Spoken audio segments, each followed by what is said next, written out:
Hi, this is Bill Aulet at the Martin Trust Center for MIT Entrepreneurship. A little chagrined here because being a man of the people, I'm uncomfortable wearing a bow tie, but I do this because we have a great entrepreneur here who sells this kind of product. That's Bijal, and she has started a company called Lallitara that she's going to tell us about. Bijal is currently a graduate student in the MIT Sloan School of Management, and this is her second year. She's part of the Global Founder Skills Accelerator, doing a fashion company, and won into the competition over 100 other teams at MIT. So congratulations, Bijal. Thank you. And can you tell people about lallitara? Yes, so lallitara works with informal recycling communities like men and women in India who go door to door collecting old saris, and we upcycle them into new products like the bow tie that you're wearing. Thanks for being such a great model. It really looks much better, the other clothes that you have. Maybe it's the other models you have wearing it. But so let's talk about lallitara. You've made great progress. You've been out there hustling right and left, and you don't have to deal with technology issues. You've got yours locked down. Yep.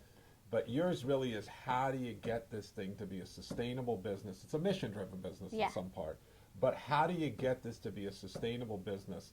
How do you prove, that the dogs will eat the dog food, right? Right. So how are you doing with regard to that? I think we're doing pretty well, but I have some questions because I read the chapter in your book. Yes. And, one of the big hurdles that we faced is through the process was that we thought a certain kind of dog would eat the dog food, and it turned out to be a different kind of dog that ate the dog food. So what do you do about that? Well, frankly, that's concerning in that we've done all this that our persona is supposed to be buying, is supposed to be buying your product, and now it's somebody else. This really is, a sign that you really need to go back and revisit your persona. You're going to have to kind of circle all the way back. I know we'd like to make smaller iterations than this, but this happens, and you can't deny that it's happening. Or you can run at it and try to say, what is our persona going to work? But at the end of the day, if the dogs aren't eating the dog food, you got to move on. Yep. And if there's another dog that's eating it, that's when you change your strategy and you start focusing on them.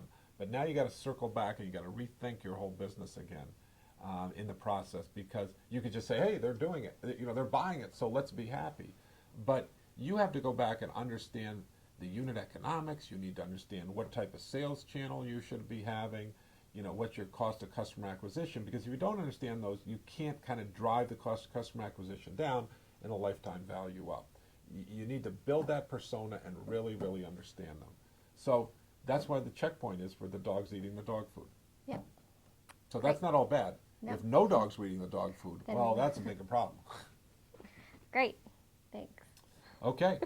Well, can I just make one suggestion? Yes. That you not focus on older guys who are men of the people to sell your product to. I don't think that's the right persona. Such a beautiful product should be sold to people who are more comfortable. Yeah, wearing these products. But congratulations, Bijal. You guys are doing great work, and we look forward to seeing your continued success and how you're changing and making the world a better place while making it sustainable. Thank you.